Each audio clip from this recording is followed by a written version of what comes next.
الحمدللہ رب العالمین والصلاة والسلام علی رسول اللہ وعلی آلہ وصحبہ اجمعین ومن تبعہم بإحسان إلی یوم الدین۔ اشہد ان لا الہ الا اللہ وحدہ لا شریک لہ واشہد ان محمدا عبدہ ورسولہ، اما بعد۔ السابع التوسل۔ التوسل لغۃ التقرب والوسیلہ هي ما يتقرب به إلى المطلوب وهي الواسطة والسبب الذي يوصل إلى المراد۔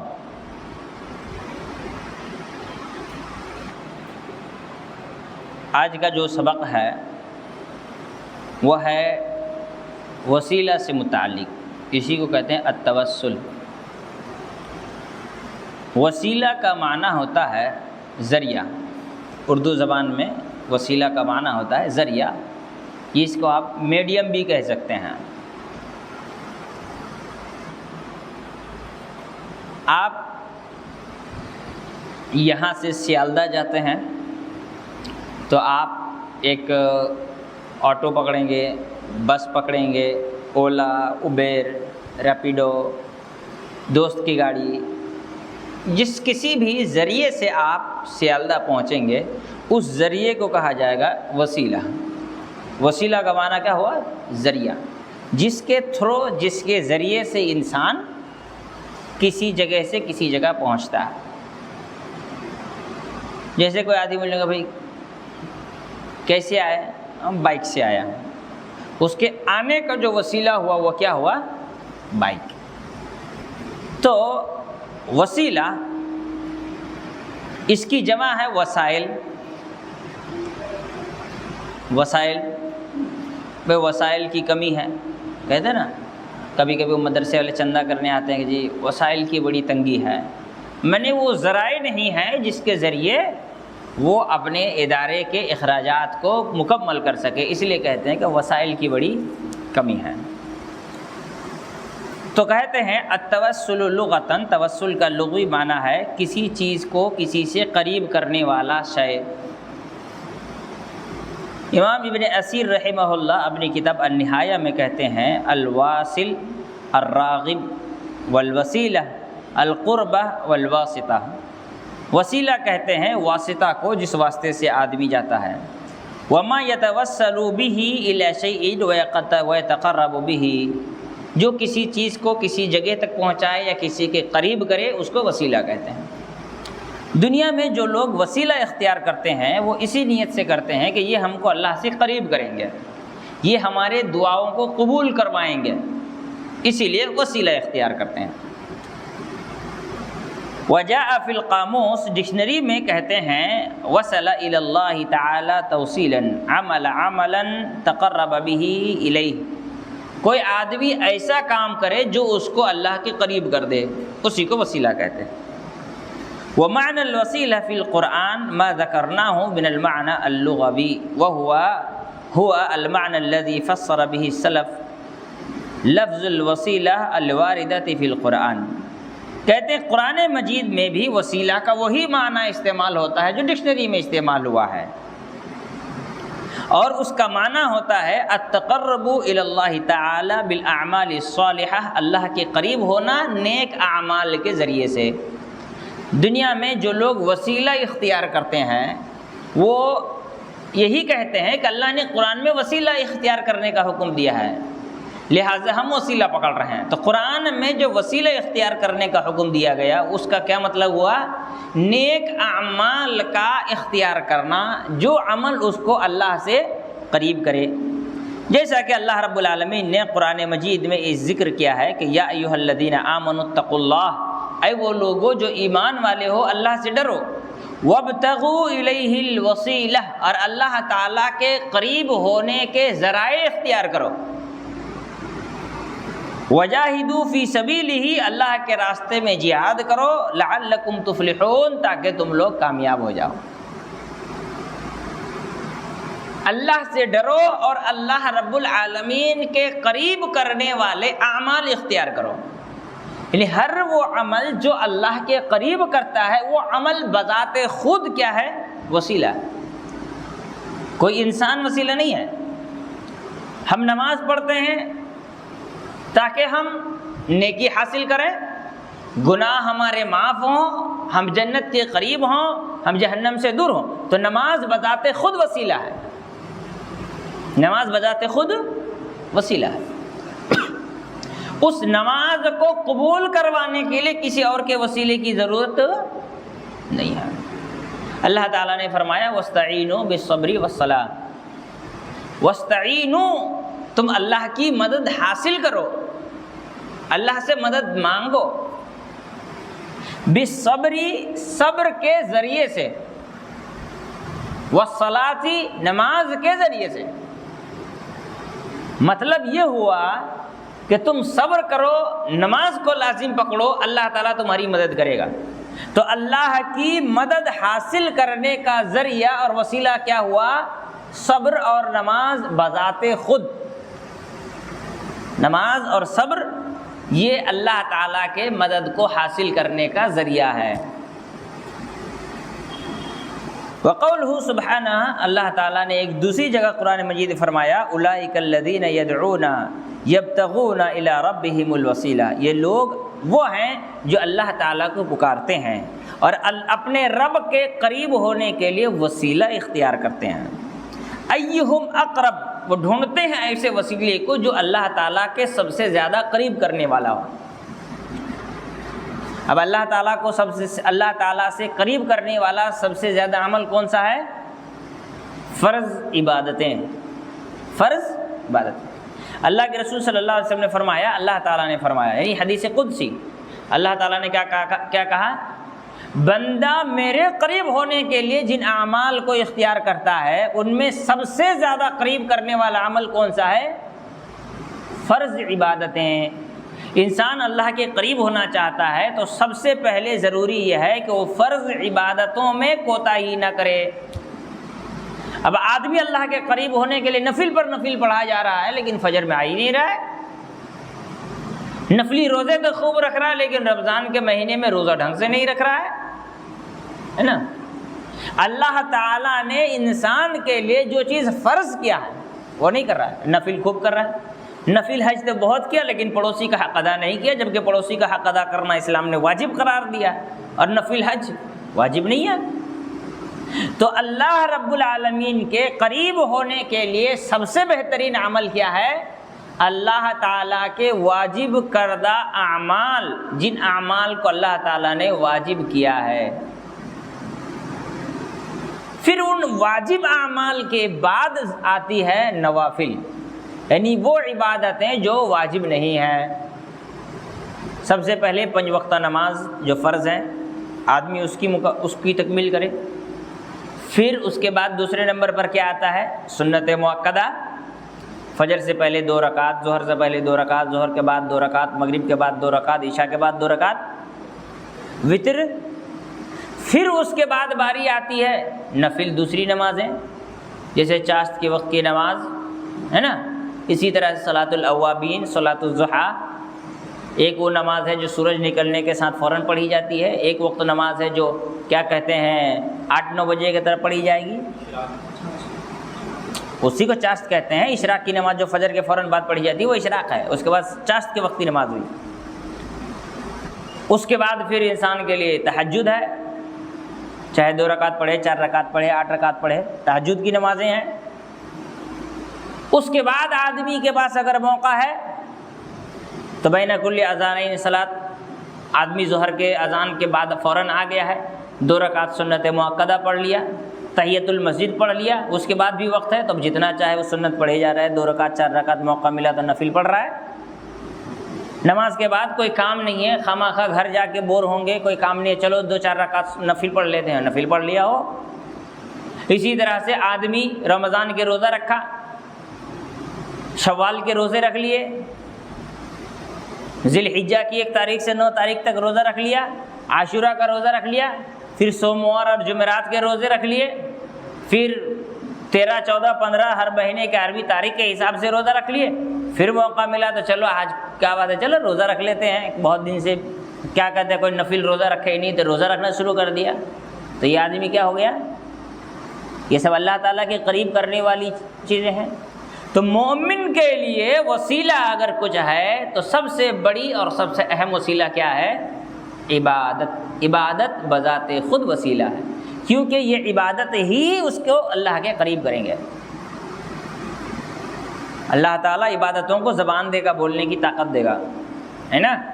صحیح مسلم کی حدیث ہے، قیامت کے دن اللہ تعالیٰ کے سامنے انسان کا روزہ اور قرآن کی تلاوت، یہ دو عبادتیں سامنے آئیں گی، اللہ کے سامنے سفارش کریں گی۔ روزے کا کہنا یہ ہوگا کہ اللہ یہ آدمی میرے وجہ سے کھانا پینا، اپنی شہوت اور وہ جائز چیزیں جو عام دنوں میں اس کے لیے جائز تھی لیکن روزے کی وجہ سے ممنوع ہو گیا تھا، ان تمام چیزوں سے یہ بچا ہوا تھا۔ میں نے اس کو کھانے سے روکا تھا، میں نے اس کو اپنی بیوی سے جمع کرنے سے روکا تھا، میرے وجہ سے یہ تکلیف جھیلا ہے، لہذا تو میری سفارش قبول کر۔ قرآن کا کہنا یہ ہوگا کہ اللہ یہ میرے وجہ سے اپنی نیند قربان کیا، راتوں کو جاگ جاگ کر میری تلاوت کی ہے، لہذا میری سفارش قبول کر۔ اللہ کے رسول صلی اللہ علیہ وسلم نے فرمایا ان کی سفارش قبول کی جائے گی۔ تو عبادات کو اللہ تعالیٰ بولنے کی طاقت دے گا اور قیامت کے دن وہ بولے گا۔ ویسے ایک حدیث میں ہے، اللہ کے رسول صلی اللہ علیہ وسلم نے فرمایا قیامت کے دن اللہ تعالیٰ حجر اسود کو بولنے کی طاقت دے گا، اور حجر اسود جتنے لوگ اس کو بوسہ دیے ہیں ان تمام کے سلسلے میں اللہ کے سامنے گواہی دے گا کہ اس نے مجھے بوسہ دیا تھا۔ اسی طرح سے انسان کے ہاتھ پیر گواہی دیں گے، اس نے یہ نیکی کی تھی۔ انسان کو کہا گیا اذان دو تو اونچی آواز میں اذان دو، اس لیے کہ جہاں تک آواز جائے گی راستے میں جتنے بھی مخلوق ہوں گے، اینٹ ہوں گے، کنکر ہوں گے، پتھر ہوں گے، بلڈنگیں ہوں گی، درخت ہوں گے، دیگر جانور ہوں گے، وہ سب قیامت کے دن تمہارے اس حق میں گواہی دیں گی۔ تو عبادت ہی اہم اور اصل ہے انسان کو اللہ تعالیٰ کے قریب کرنے کا، بلکہ عبادت کے علاوہ کوئی اور چیز نہیں جو انسان کو اللہ کے قریب کرے۔ اللہ کے رسول صلی اللہ علیہ وسلم بھی قیامت کے دن سفارش تب کریں گے جب ہمارے پاس عبادت ہوگا، ہے نا؟ اللہ کے رسول صلی اللہ علیہ وسلم نے کیا فرمایا؟ جب اذان دی جائے تو اذان کا جواب دو، اذان کے بعد درود شریف پڑھو، درود شریف کے بعد اللہم رب هذه الدعوة التامة والصلاة القائمة آت محمد الوسیلۃ الفضیلہ وبعثہ مقام محمد الذی وعدتہ، یہ دعا پڑھو۔ جو یہ عمل کرے گا اس کے لیے میری شفاعت حلال ہوگی۔ اللہ کے رسول صلی اللہ علیہ وسلم نے فرمایا کہ من قال لا الہ الا اللہ یبتغی بذلک وجہ اللہ حلت لہ شفاعتی، جو آدمی لا الہ الا اللہ کہے گا اللہ کو راضی اور خوش کرنے کے لیے، اس کو میری شفاعت ملے گی۔ تو عبادت ہی ہے تنے تنہا وسیلہ جو انسان کو اللہ کے قریب کرے گی۔ اللہ کے رسول صلی اللہ علیہ وسلم کی سفارش بھی تبھی ملے گی جب ہمارے پاس اعمال ہوں گے، اگر اعمال نہیں ہوں گے تو اللہ کے رسول صلی اللہ علیہ وسلم کی سفارش نہیں ملے گی۔ بات سمجھ میں آ رہی ہے؟ تو اللہ تعالیٰ نے فرمایا نیک لوگ وہ لوگ ہیں جو اللہ تعالیٰ کو پکارتے ہیں اور ڈھونڈتے ہیں کہ کون سا عمل سب سے زیادہ انسان کو اللہ کے قریب کرنے والا ہے۔ اس پر غور کرنے کی بات ہے، سب سے زیادہ اللہ کے قریب کرنے والا عمل کون سا ہے، وہ ڈھونڈتے ہیں۔ مطلب سب سے زیادہ کون اللہ کے قریب کرے گا؟ فرض عبادتیں۔ آدمی صدقہ تو دھڑا دھڑ کیے جا رہا ہے نا، پیسہ ہے، بزنس ہے، کاروبار ہے، صدقے پہ صدقہ کیا جا رہا ہے، لیکن جماعت سے نماز پڑھنے کے لیے اس کے پاس ٹائم ہی نہیں ہے، مسجد آنے کا نام نہیں لیتا ہے، جمعہ آیا، باقی بھائی میں صدقہ تو بہت کر رہا ہوں، سمجھ رہا ہے کہ جنت میں خرید رہا ہوں، نہیں، صدقہ خوب کرتا ہے، فجر کی نماز سے غائب ہے، ہرگز نہیں۔ تو ضروری ہے کہ یبتغون الی ربہم الوسیلۃ ایہم اقرب۔ جنتیوں کی صفت یہ ہے کہ وہ یہ ڈھونڈتے ہیں کہ کون سا عمل سب سے زیادہ اللہ کے قریب کرنے والا ہے۔ یہ نہیں کہ صرف عبادت کیے جا رہا ہے، یہ نہیں دیکھ رہا ہے کہ کون زیادہ قریب کرنے والا ہے، کون زیادہ امپورٹنٹ ہے۔ یرجون رحمتہ، وسیلہ اختیار کرتے ہیں اللہ کی رحمتوں کی امید سے کہ ان عبادتوں کو کریں گے تو اللہ تعالیٰ اپنی رحمتیں ہم پر نچھاور کرے گا۔ وَيَخَافُونَ عَذَابَهُ، ان عبادتوں کو اپنائیں گے تو اللہ تعالیٰ کے عذاب سے ہم بچ جائیں گے، اس خوف کو اپنے دل میں بساتے ہیں۔ ان عذاب ربک کان محذورا، یقیناً انسان کے لیے اللہ کا عذاب بہت زیادہ محظور ہے۔ ایسا ہے محظور معنی کیا ہوتا ہے؟ جس سے ڈرایا گیا ہے، جس سے انسان کو خوف دلایا گیا ہے۔ اللہ کا عذاب ایسا ہے جس سے انسان کو ڈرایا گیا ہے، خوف دلایا گیا ہے۔ اما الآیت الاول، رہی بات پہلی آیت، فقال امام المفسرین حافظ ابن جریر رحمہ اللہ، امام ابن جریر جو بہت بڑے مفسر گزرے ہیں، وہ آیت کے بارے میں کہتے ہیں فی تفسیرها اتقوا اللہ، اللہ تعالیٰ سے ڈرو، یعنی اجیب اللہ بما امرکم ونہاکم بالطاعۃ لہ فی ذلک، اللہ سے ڈرو کا مطلب اللہ تعالیٰ کے حکم کی تعمیل کرو، جن کاموں کو کرنے کا حکم دیا گیا ہے اور جن کاموں سے روکا گیا ہے اس میں اللہ تعالیٰ کی اطاعت و فرمانبرداری کرو۔ اللہ سے ڈرو کا کیا مطلب ہوا؟ اللہ تعالیٰ جو حکم دیا ہے اس پر عمل کرو، جو کرنے کہا ہے اس کو کرو، اور جس چیز سے روکا ہے اسی سے رکو، اسی کا نام ہے اللہ سے ڈرنا۔ اللہ کے ڈر کا مطلب یہ نہیں ہے کہ جو حکم دیا گیا اسے نہیں کر رہے ہیں، جس سے روکا گیا ہے اس سے نہیں رک رہے ہیں اور کہتے ہیں بھائی میں اللہ سے بہت ڈرتا ہوں، اسی وجہ سے میں مراقبے میں بیٹھ کے اللہ اللہ اللہ اللہ کر رہا ہوں، ہے نا۔ رہبانیت جو یہودیوں عیسائیوں کے ہاں پائی جاتی ہے، جس کو ہم تیاگی کہتے ہیں، یوگی تیاگی، دنیا چھوڑ دیا ہے اللہ کے قریب ہونے کے لیے اور بیٹھ گیا ہے کسی کونے میں، دنیا سے کوئی لینا دینا نہیں، اللہ تعالیٰ کی فرمانبرداری کی کوئی ضرورت نہیں۔ ہاں، اللہ کے قریب ہونے کے لیے لوگ جاتے ہیں نا چلے پہ، کس لیے جاتے ہیں؟ نیکی کے نیت سے نا، اللہ کے قریب ہونے کے لیے۔ یہ تقویٰ نہیں ہے، یہ بیوقوفی ہے، یہ تقویٰ نہیں ہے، کیا ہے؟ بیوقوفی ہے۔ تقویٰ ہے اللہ جس کام کا حکم دیا ہے اس کو پورا کرو، جس سے روکا ہے اس سے رکو۔ مطلب کیا ہوا؟ اللہ نے حکم دیا 5 وقت کی نماز پڑھو تو پڑھے، اللہ نے کہا بیوی کا حق ادا کرو تو کرے، اللہ نے کہا بیٹے کی صحیح تربیت کرو تو کرے، یہ تقویٰ ہے۔ بیوی کا حق ادا کرنا تقویٰ ہے، بچوں کا حق ادا کرنا تقویٰ ہے۔ بیمار بیوی بیمار بیٹا چھوڑ کر چلے پہ نکل جانا تقویٰ نہیں ہے۔ بات سمجھ میں آئی؟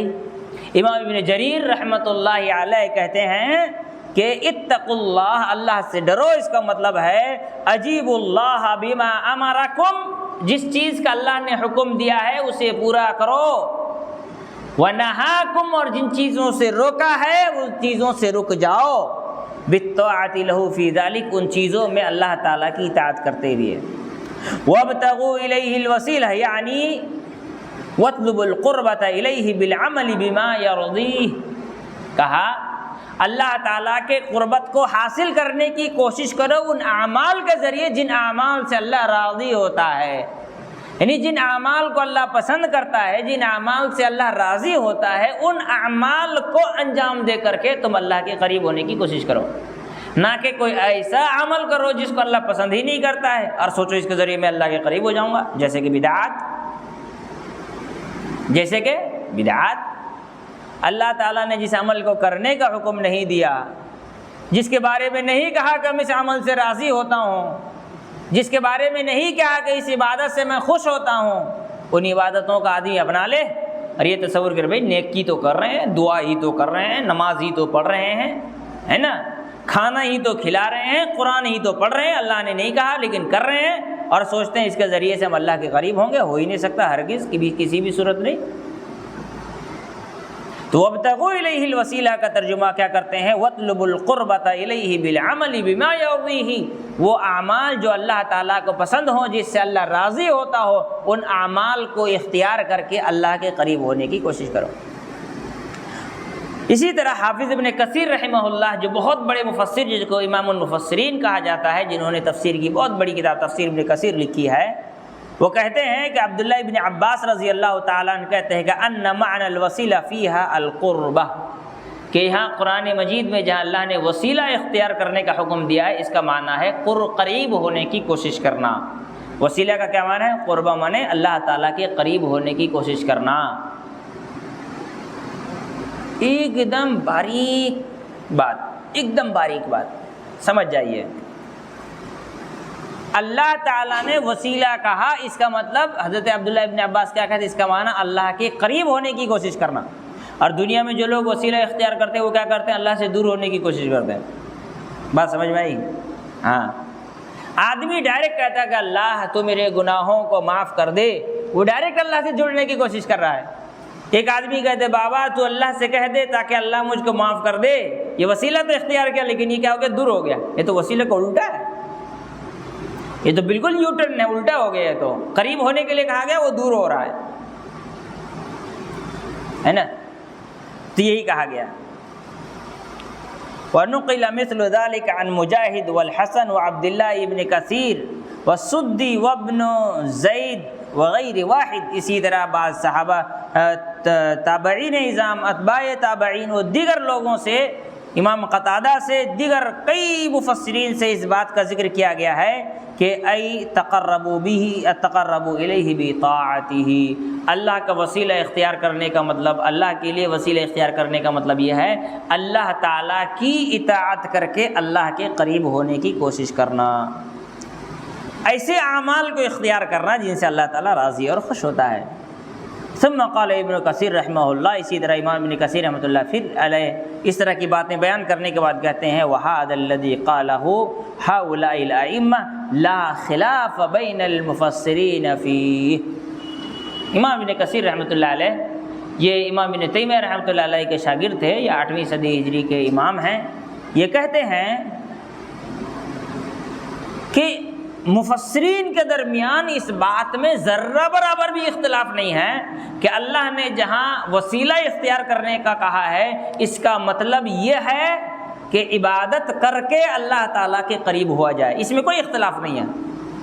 کسی بھی مفسر نے یہ نہیں کہا کہ اللہ کے قریب ہونے کا مطلب وسیلہ اختیار کرنے کا مطلب کسی انسان کا وسیلہ اختیار کرو، کسی بھی امام نے، کسی بھی مفسر نے بات نہیں کہی، نہ صحابہ نے، نہ تابعین اعظام نے، نہ اتباع تابعین نے، اور نہ ہی دیگر کسی مفسر نے اس بات کو بیان کیا ہے 8ویں صدی ہجری تک، یعنی رسول اللہ صلی اللہ علیہ وسلم کی زندگی کے بعد 700 سال مکمل ہو گئے، کسی بھی مفسر نے یہ نہیں کہا کہ وسیلہ اختیار کرنے کا مطلب ہوتا ہے کسی انسان کے وسیلہ اختیار کرنا، بلکہ سب نے یہی کہا اس کا مطلب ہے نیک اعمال کرنا، زیادہ سے زیادہ عبادت کرنا، جتنا زیادہ انسان عبادت کرے گا وہ عبادت اس کو اللہ تعالیٰ سے اتنا قریب کرے گی۔ والوسیلۃ ہی التی یتوسل بہ الی تحصیل المقصود۔ کہتے ہیں کہ وسیلہ کا مطلب یہی سمجھ میں آیا اس آیت سے کہ وسیلہ ان اعمال کو کہتے ہیں جو انسان کے مقصد تک اس کو پہنچائے، انسان کے مقصد تک پہنچائے۔ مثال کے طور پر انسان کا مقصد کیا ہے؟ ایگزام میں پاس کرنا، تو اس کا وسیلہ کیا ہوگا؟ اسٹڈی۔ جتنا زیادہ پڑھے گا، محنت کرے گا، اتنا زیادہ وہ ایگزام میں اچھا مارکس لائے گا۔ تو اس انسان کا ایگزام میں پاس ہونے کے لیے، اچھے نمبر حاصل کرنے کے لیے وسیلہ کیا ہوگا؟ کیا وسیلہ ہوگا؟ زیادہ سے زیادہ محنت کرنا، اچھے سے محنت کرنا، اچھی کتابیں پڑھنا، ڈھنگ سے پڑھنا، اچھے ٹیچر سے پڑھنا۔ یہ وسیلہ ہوا کہ نہیں ہوا؟ اس کا مطلب یہ تو نہیں ہے نا کہ اچھے ٹیچر کا ٹیوشن لے لو لیکن پڑھو کچھو نہیں تو اچھے مارکس مل جائیں گے کیا؟ ایک دم فیمس، بڑا خوب ایک دم فیمس قسم کا ٹیچر ہے، اس کا ٹیوشن لے لو ایگزام میں اچھے مارکس لانے کے لیے، اور پڑھو کچھ بھی نہیں، تو وہ انسان اچھا مارکس لائے گا؟ نہیں۔ ایگزام میں اچھا مارکس کے لیے وسیلہ کیا ہے؟ محنت سے پڑھنا، ڈھنگ سے پڑھنا، ٹائم سے پڑھنا، شیڈول بنا کر کے پڑھنا۔ ویسے ہی انسان کا مقصد اگر یہ ہے کہ آخرت میں اس کے مارک شیٹ اچھے ہوں تو اس کے لیے کیا کرنا ہوگا؟ زیادہ سے زیادہ عبادت کرنا، ڈھنگ سے عبادت کرنا، صحیح سے عبادت کرنا، جیسے اللہ نے کہا ویسے کرنا، جن چیزوں سے روکا ان چیزوں سے رک جانا، تو ایسی صورت میں آخرت میں اس کے مارک شیٹ اچھے آئیں گے۔ وَأَمَّا الْآيَةُ الثَّانِيَةُ، اسی طرح سے جو دو آیت نقل کی گئی، دوسری آیت میں فقد بین الصحابی الجلیل عبداللہ ابن مسعود رضی اللہ تعالیٰ، عبداللہ ابن مسعود جو ایک عظیم صحابی ہیں، وہ اس آیت کی مناسبت سے، اس آیت کے شان نزول کی مناسبت سے کہتے ہیں کان ناس من الانس یعبدون ناسا من الجن فاسلم الجن وتمسک هؤلاء بدینہم۔ کہتے ہیں کہ بہت سارے انسان ایسے گزرے تھے جو جناتوں میں بہت سارے لوگوں کی عبادت کرتے تھے، ہے نا، جناتوں کی عبادت کرتے تھے۔ جن لوگ عبادت کر لیے، دین کیا کہتے اسلام قبول کر لیے، اور یہ لوگ اپنے دین کو اپنا لیا۔ سمجھ میں نہیں آئی بات؟ سورہ جن پڑھیے،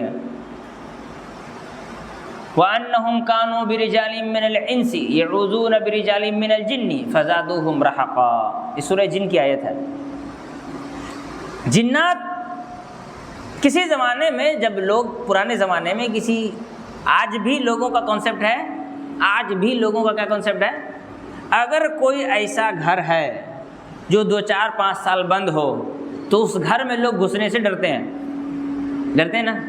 آج ہی ایک عورت کا فون آیا، اس کا بیٹا میرا دوست تھا، وہ لڑکا چلا گیا ہے کویت کام کرنے، اس کی امی فون کی، کہنے لگی کہ شعیب بھائی ایسا ہے کہ ہم لوگ گھر شفٹ کیے ہیں، ہم لوگ جس گھر میں پہلے تھے وہ گھر چھوڑ کے نئے گھر میں آئے ہیں، تو نیا والا گھر جو ہے وہ بہت دن سے بند تھا۔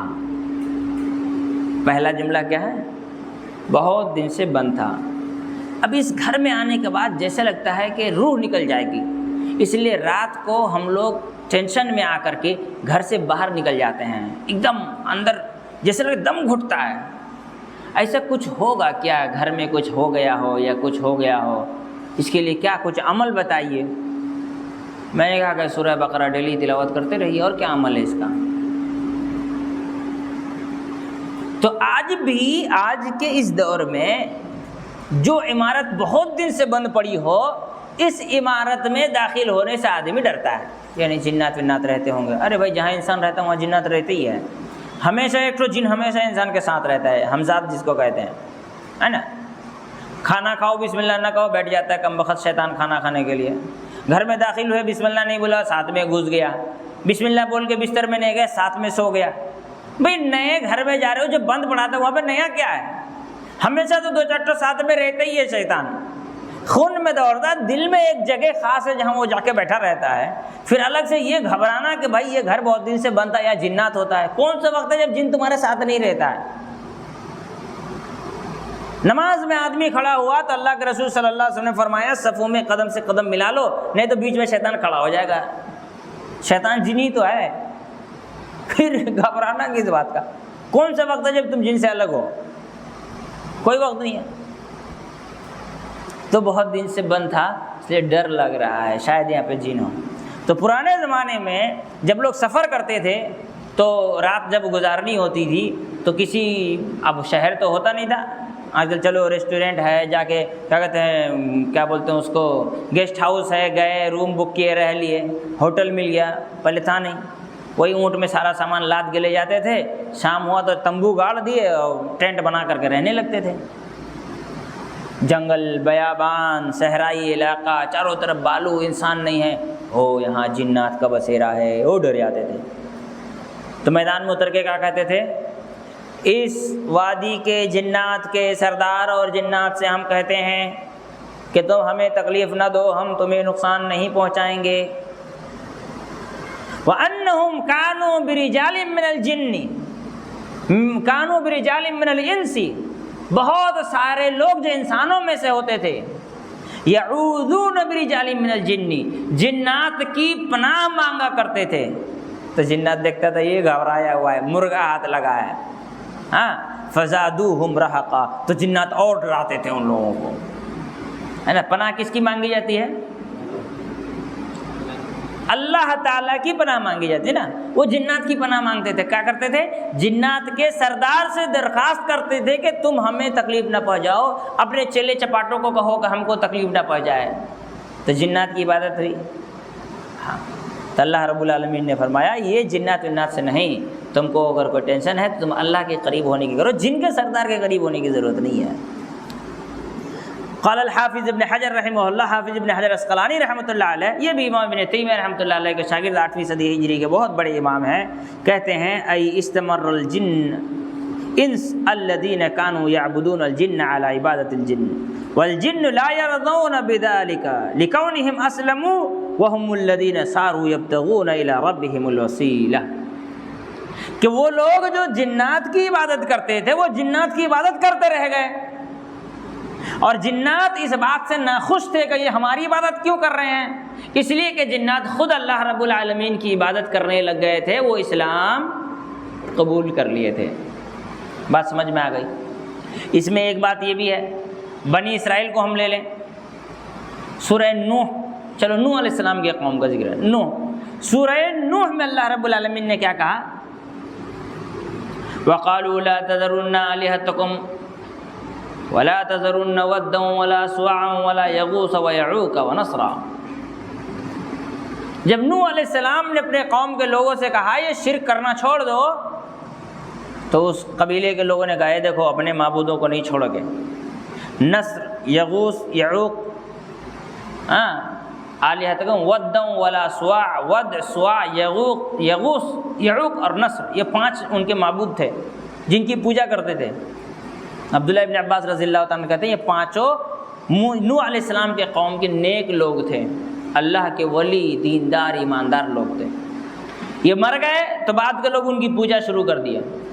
تو اللہ تعالیٰ نے اس بات کو سمجھایا کہ تم جن کی عبادت کر رہے ہو ان کی حقیقت یہ تھی کہ وہ خود اللہ کی عبادت کرتے تھے، وہ اللہ کی عبادت کر کے نیک بنے تھے۔ اب تم ان کی عبادت کیوں کر رہے ہو؟ تم بھی اللہ کی عبادت کر کے نیک بن جاؤ۔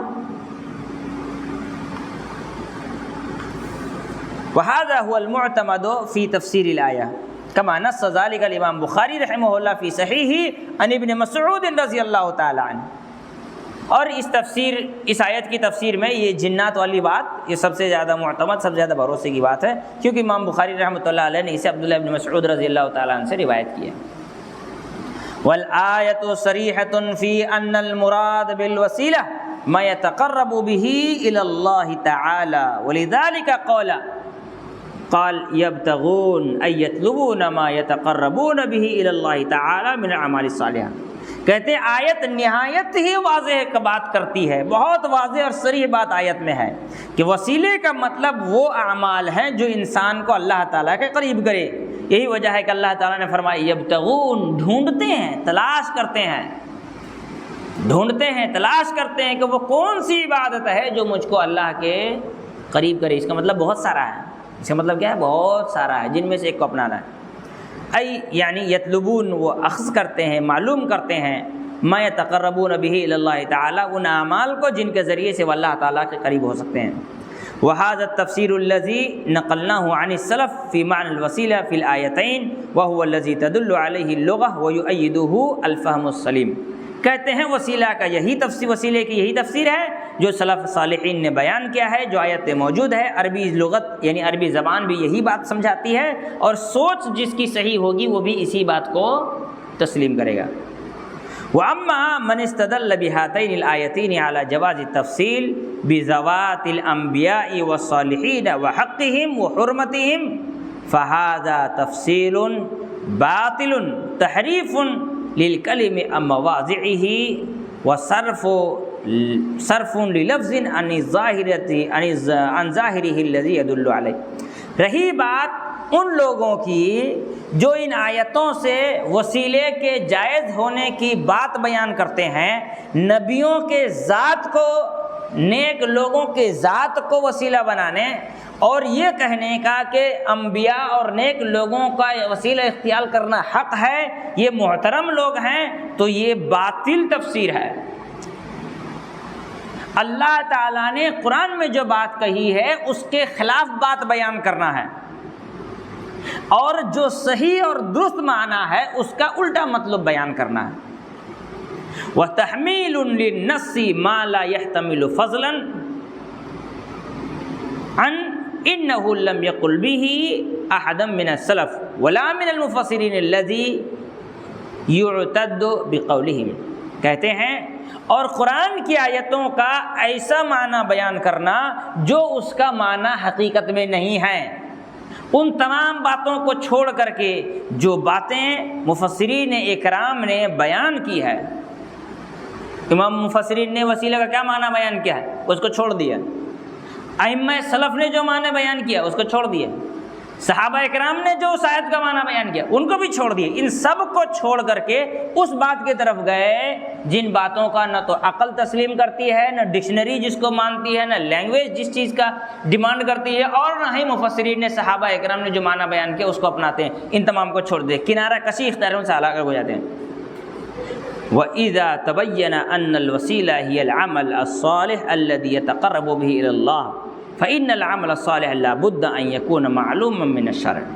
جب یہ بات واضح ہو گئی کہ وسیلے کا معنی ہوا نیک عمل کو اختیار کرنا جو انسان کو اللہ کے قریب کرتا ہے، تو ایسی صورت میں یہ بھی ضروری ہے کہ جو عمل ہم صالح سمجھ رہے ہیں وہ شریعت کی نظر میں صالح ہو۔ بات سمجھ میں آئی نا؟ کہتے ہیں جب یہ ثابت ہو گئی، یہ بات واضح ہو گئی کہ وسیلہ کا معنی عبادت ہے، جو عبادت انسان کو اللہ کے قریب کرے، تو اب یہ جاننا ضروری ہے کہ آپ جس عبادت کو وسیلے کے طور پر اختیار کر رہے ہیں، یہ عبادت شریعت کے نظر میں قابل قبول ہو، معلوم ہو، شریعت اس کو عبادت مانتی ہو۔ ایسا نہیں کہ شریعت اس کو عبادت نہیں مانتی، اب زبردستی عبادت بنا کر اللہ کے قریب ہونے کی کوشش کر رہے ہیں۔ 15 شعبان کے رات کو صلاۃ الرغائب پڑھ رہے ہیں، شریعت نے اس کو عبادت کہا ہی نہیں ہے، یہ عبادت سمجھ کر کے اس پر عمل کر کے سوچتا ہے میں اللہ کے قریب ہو جاؤں گا، ہے نا؟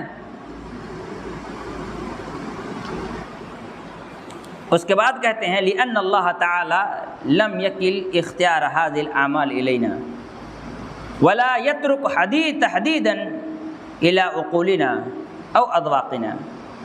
اللہ رب العالمین نے عبادت کے معاملے میں ہمیں کوئی اختیار نہیں دیا ہے، ہمیں بے لگام نہیں چھوڑا ہے، ہمیں بے لگام نہیں چھوڑا ہے، اور نہ ہی شریعت کو ہمارے عقل اور شوق کے اوپر ڈیپینڈ رکھا ہے نا؟ اللہ تعالیٰ نے عبادت کو ہمارے شوق اور ہمارے عقل پر منحصر نہیں رکھا ہے۔ حضرت علی رضی اللہ تعالیٰ نے کیا فرمایا تھا کہ اگر عقل کی بات ہوتی تو موزہ کے نیچے مسح کرنے کا حکم دیا جاتا، لیکن یہ تو اوپر مسح کیا جا رہا ہے نا؟ تو شریعت نے عبادت کا معاملہ ہمارے شوق، ہمارا جذبہ اور ہمارے کیا کہتے ہیں عقل پر عبادت کو ڈیپینڈ نہیں رکھا ہے۔ یعنی مجھے یہ عمل بہت اچھا لگتا ہے تو میں کر رہا ہوں، نہیں اس میں مجھے بہت سکون ملتا ہے تو میں کر رہا ہوں، یہ مجھے بہت اچھا لگتا ہے تو میں کر رہا ہوں، کرنے میں کیا حرج ہے، نیکی ہی تو ہے۔ یہ ساری چیزوں شریعت نے ہمیں اختیار نہیں دیا ہے۔ لأنها حين ذاك ستختلف وتباين۔ اگر ایسا ہوتا کہ شریعت انسان کو عبادت کے معاملے میں بے لگام چھوڑ دیتی، ہمارے شوق اور ہمارے کیا کہتے ہیں ذوق پر، ہمارے عقل پر اس کو منحصر چھوڑ دیتی، تو پھر دنیا کے ہر علاقے میں عبادت کا الگ الگ طریقہ ہوتا۔ اللہ تعالیٰ کہتے تم نماز پڑھو لیکن اپنی مرضی سے پڑھ لو، تو بتائیے دو انسان کی نماز ایک جیسی نہیں ہوتی۔ دوپہر میں بہت گرمی ہے 2 ہی رکعت پڑھتے ہیں، فجر میں ٹھنڈی ہوا چلتی ہے چلو نا 6 رکعت پڑھ لیتے ہیں، ہے نا؟ عقل تو یہ کہہ رہی ہے کہ دوپہر میں بہت گرمی ہے 2 ہی رکعت پڑھتے ہیں، فجر میں ٹھنڈی ہوا چلتی ہے اطمینان سے 4 رکعت پڑھ لیں گے، 6 رکعت پڑھ لیں گے، 8 رکعت پڑھ لیں گے، ہے نا؟ ایسا ہوتا؟ عقل تو یہ کہتی ہے۔ ہمارا شوق، ہمارا جذبہ کیا 5 ٹائم الگ الگ پڑھتے، 17 رکعت ایک ہی ٹائم میں پڑھنا ہے، رکعت ہی نا کب 17 رکعت نہ چاہیے، ایک ہی ٹائم پڑھ لیں گے، فجر میں پڑھ لیے، ظہر میں پڑھ لیے، عصر میں پڑھ لیے، جب چاہو پڑھ لیے۔ جیسے کھوجا لوگ 3 ٹائم کی نماز پڑھتا ہے، شیعوں میں ایک جماعت کیا ہے کھوجا، وہ لوگ 3 ٹائم نماز پڑھتا ہے، فجر میں پڑھے گا، دوپہر میں پڑھے گا، رات میں پڑھے گا، چوتھا اور 5واں نہیں ہے، یہاں 3 ٹائم کی نماز ہے۔ اس لیے عقل، ذوق، شوق ان تمام چیزوں پر اس کو ڈپینڈ کرتا ہے۔ بل امرنا سبحانہ ان نرجع الیہ فی ذلک، بلکہ اللہ نے ہمیں حکم دیا کہ ہم اللہ کی طرف لوٹ کر کے دیکھیں کہ اللہ تعالیٰ نے عبادت کا کیا طریقہ بتایا ہے۔ ونتبع ارشادہ وتعلیمہ فیہ، اور ہمارے لیے ضروری ہے کہ ہم اللہ تعالیٰ کے ارشاد یعنی حکم اور اس کی تعلیم پر عمل کریں۔ لأنه لا يعلم ما يرضى الله جل شأنه الا الله وحده، اس لیے کہ آدمی کو نہیں معلوم ہے کہ اللہ تعالیٰ کن اعمال سے خوش ہوگا، صرف اللہ ہی جانتا کن اعمال سے خوش ہوگا۔ جب اللہ ہی جانتا کن اعمال سے خوش ہوگا تو اللہ ہی بتائے گا کن اعمال کو کرنا ہے، جب اللہ ہی بتائے گا تو اپنی مرضی سے عبادت کیوں کرنا ہے؟ ولہذا کان من الواجب علینا حتی نعرف الوسائل المقربہ الی اللہ ان نرجع فی کل مسئلۃ الی شرعہ اللہ سبحانہ وتعالی، اس لیے ہمارے لیے واجب ہو جاتا ہے کہ ہم کوئی بھی عمل کرنے سے پہلے تحقیق کریں، یہاں تک کہ ہم جان لیں کہ کون سی عبادت ایسی ہے جو ہم کو اللہ تعالیٰ کے قریب کرتی ہے، اور ہم متوجہ ہوں اللہ تعالیٰ کے بتائے ہوئے شریعت کے طرف۔ وبین رسولہ صلی اللہ علیہ وسلم، اور یہ ساری باتیں اللہ کے رسول صلی اللہ علیہ وسلم بیان کر دی ہیں۔ ویعنی ذالک ان نرجع الی کتاب اللہ و سنت رسولہ، اس کا مطلب یہ سمجھ میں آیا کہ ہم اللہ کی کتاب قرآن اور سنت رسول یعنی حدیث کی طرف متوجہ ہوں۔ وقد قدمنا ان العمل لا يكون صالحا حتى يكون خالصا لله موافقا لشرع الله وبناء على ذلك فإن التوسل قسمان، توسل شرعی و بدعی۔ اخیر میں کہتے ہیں ہم نے اس سے پہلے اس بات کا ذکر کیا ہے، وقدمنا، ہم نے اس کا پہلے ذکر کیا ہے کہ عبادت کے صحیح ہونے کے لیے ضروری ہے کہ عبادت اللہ کے لیے خالص ہو اور اللہ کے بتائے دین کے مطابق ہو۔ اس اعتبار سے جب ہم دیکھتے ہیں تو وسیلے کی دو قسمیں ہیں، ایک وسیلہ جائز وسیلہ اور ایک ناجائز اور بدعی وسیلہ۔ اب جائز وسیلہ کیا ہے، اس کی کیا شرطیں ہیں، اور ناجائز وسیلہ ہے اس کی کیا شرطیں ہیں، اس پر انشاءاللہ ہم اگلے دروس میں گفتگو کریں گے۔ اللہ تعالیٰ سے دعا ہے اللہ تعالیٰ ہم تمام لوگوں کو سمجھ کی توفیق عطا فرمائیں۔